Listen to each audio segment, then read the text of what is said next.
Samantha Archer is our next presenter, and I'm going to let you take it away, Samantha. Then I'm ready to start.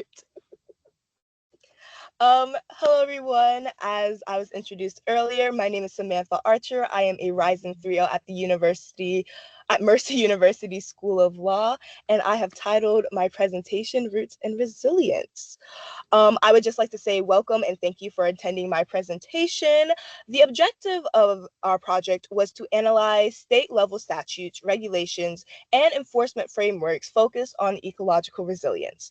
This analysis includes both Georgia and South Carolina, two southeastern states with similar environmental challenges but different legal strategies. Okay, and I will move on to my next slide. There we go, perfect. So this project was designed to provide a clear, objective overview of how environmental governance affects the resilience of small landowners and farmers.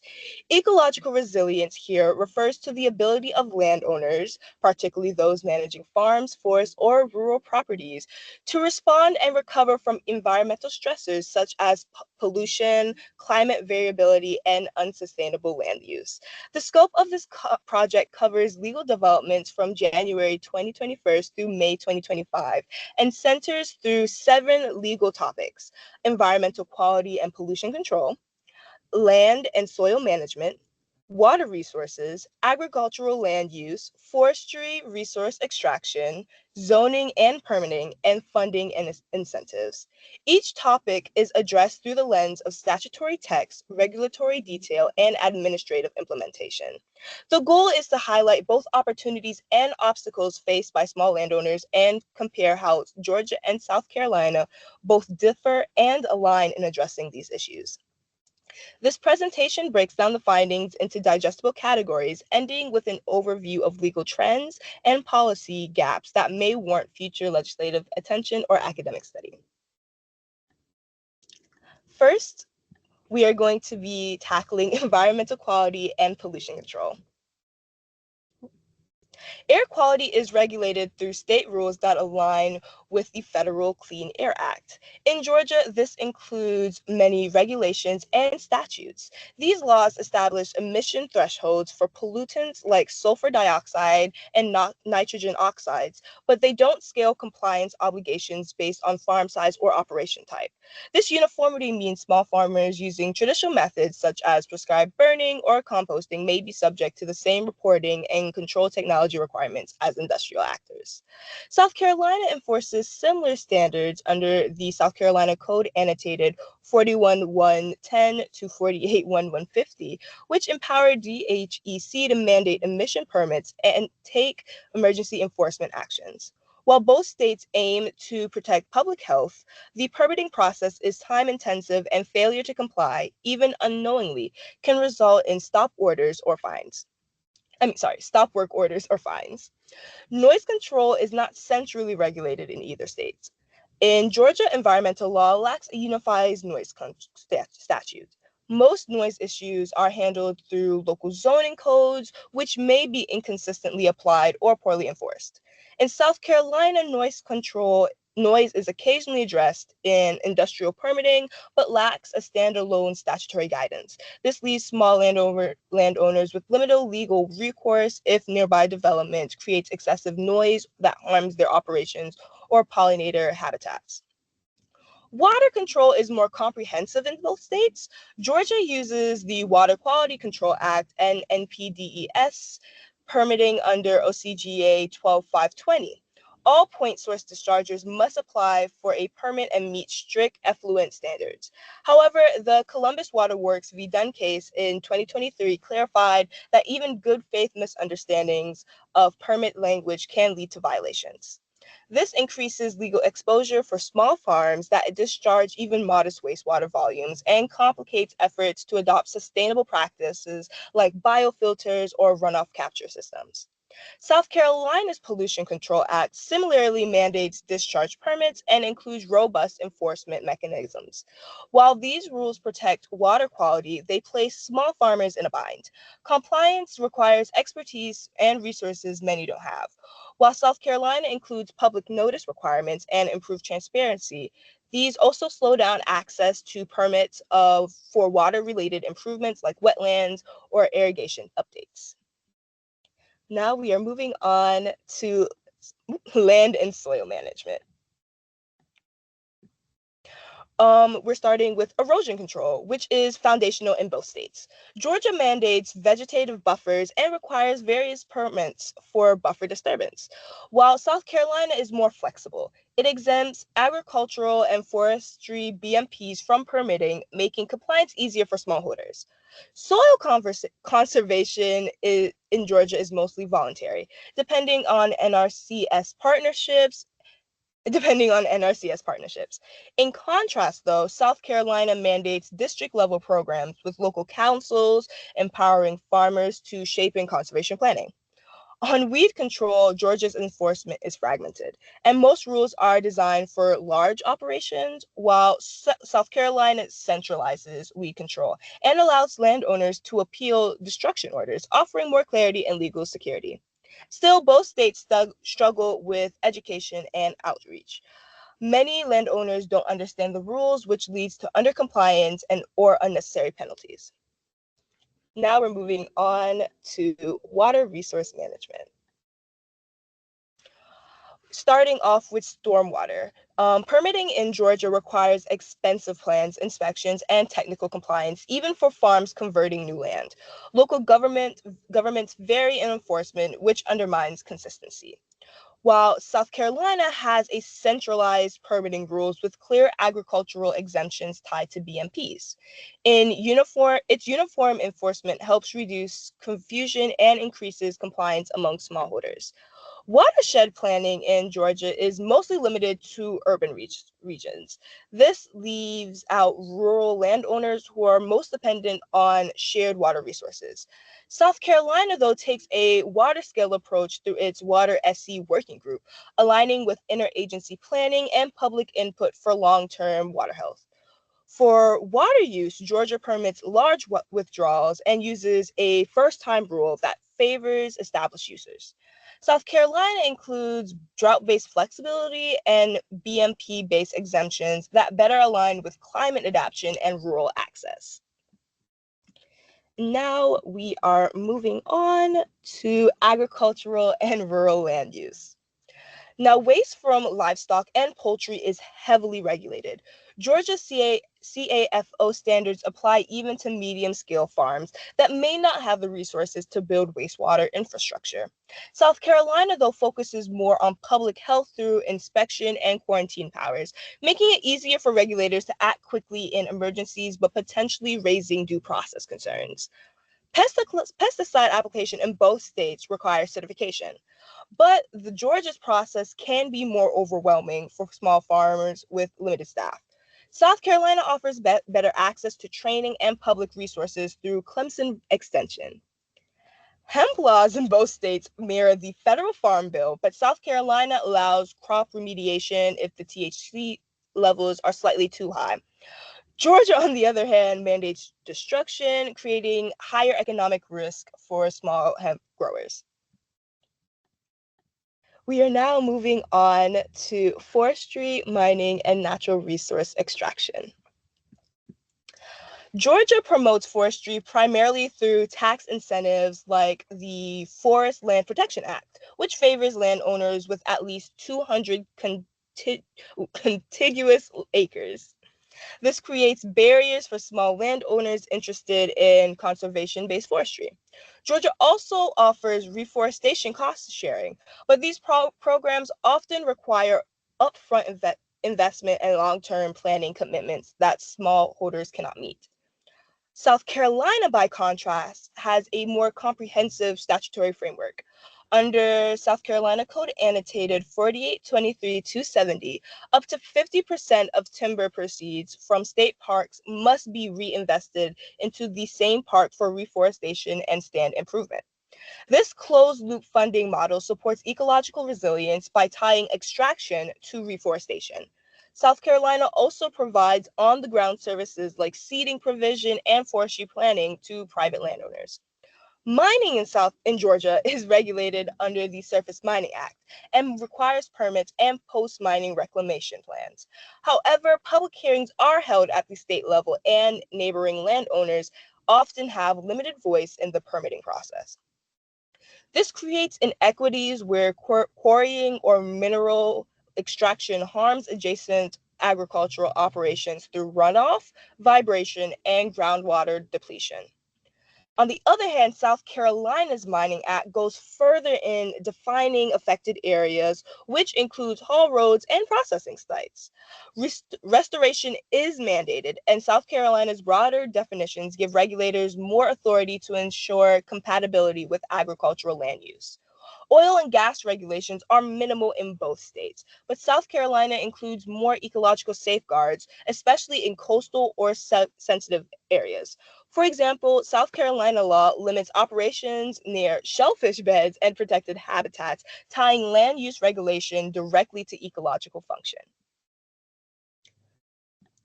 Now we are moving on to zoning, permitting, and landowner engagement.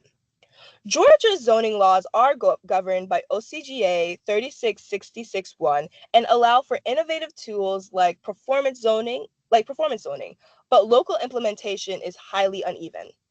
Rural areas often lack zoning altogether, which means sensitive lands are vulnerable to incompatible development. Where zoning exists, it may prioritize economic growth over conservation. South Carolina incorporates ecological zoning laws like South Carolina Code Annotated 4929-160, which classifies river corridors as natural, scenic, or recreational, and regulates development accordingly. In natural areas, new roads, buildings, and mining are prohibited, ensuring landscape scale protections that benefit smallholders downstream. Georgia's permitting process is rigid. Under the Erosion and Sedimentation Act, even minor land disturbances require detailed plans with certified professionals. This burden falls disproportionately on small landowners without access to legal or engineering support.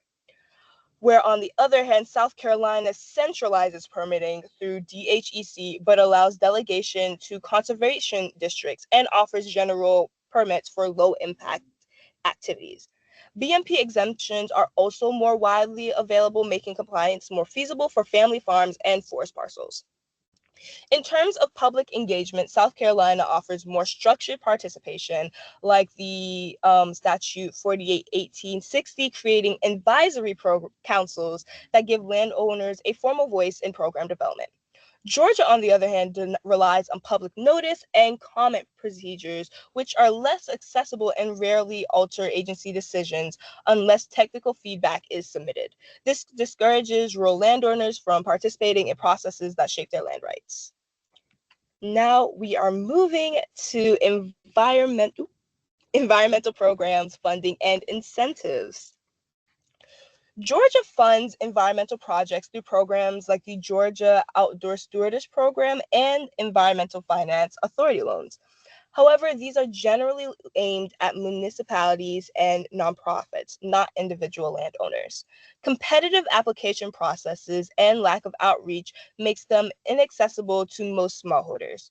Federal programs like EQIP and CSP are administered through NRCs in both states, but Georgia lacks a strong state-level structure to supplement these programs. This leaves gaps in funding for practices like agroforestry, pollinator strips, or soil testing. South Carolina has a more integrated and inclusive approach, though. The South Carolina Conservation Act funds conservation easements and land acquisition, prioritizing working lands like farms and forests. The bank uses real estate deed recording fees for funding, reducing reliance on annual appropriations and supporting long-term resilience planning. South Carolina also offers variances for experimental practices and issues small-scale cost share support through Clemson Extension and DHEC partnerships. This empowers landowners to experiment with BMPs, reforestation, and erosion control without fearing or violating rigid standards. The result is a more supportive funding environment where smallholders are seen as partners in resilience, not just compliance subjects. Now we are going to be moving on to legal trends and comparative insights. Several patterns emerge across the two states. South Carolina has used legislation to create durable, integrated frameworks for resilience. Its statutes mandate funding mechanisms, advisory councils, and BMP exemptions that directly support smallholders. In contrast, though, Georgia relies more on administrative agencies like EPD and NRCS to implement federal programs and enforce state laws. This creates a difference in implementation. South Carolina offers centralized permitting, advisory mechanisms, and structured exemptions, while Georgia offers flexibility at the local level, but at the cost of consistency and support. For example, Georgia zoning laws allow localities to create overlay districts and investment zones, but few rural counties use these tools effectively. Meanwhile, South Carolina's river corridor zoning and conservation bank funding are written into statute, ensuring long-term continuity. A common issue in both states, though, is complexity. Legal definitions, permit pathways, and technical requirements are difficult to understand without legal support. Advisory bodies in South Carolina improve accessibility, but both states need to increase investment in legal education, outreach, and rural technical assistance if they want policies to translate into rural practice.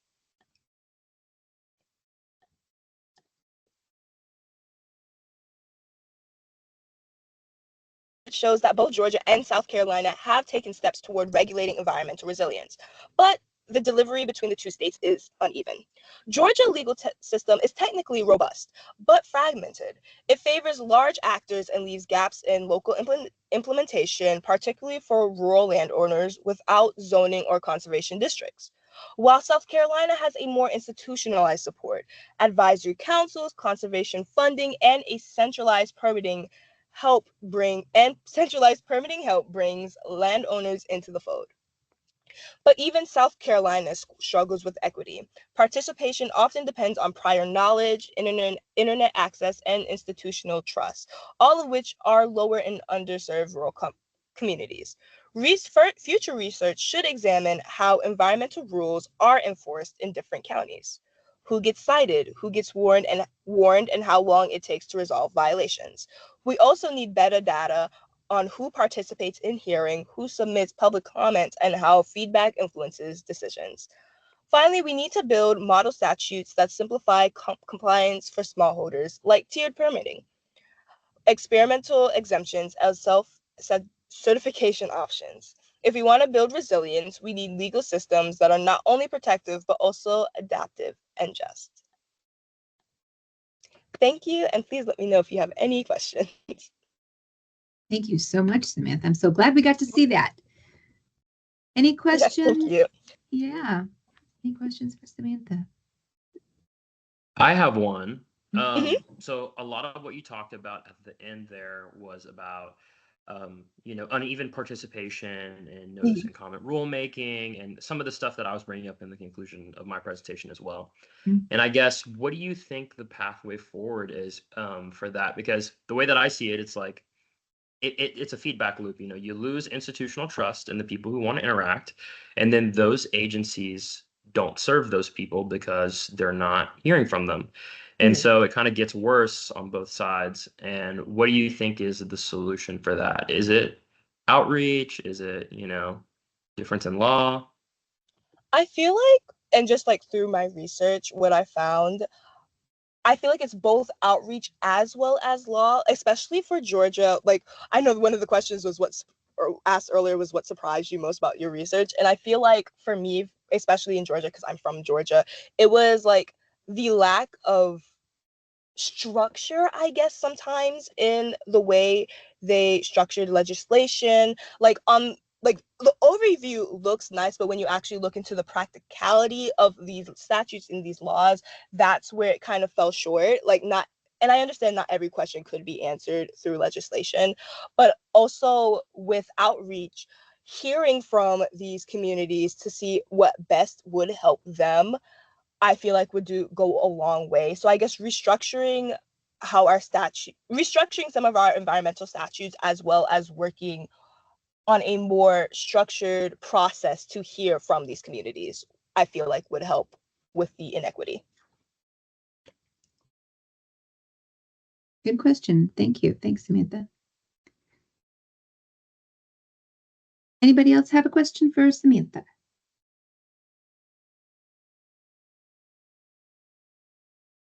I guess you already answered the surprise question. So, All right. well, thank you so much.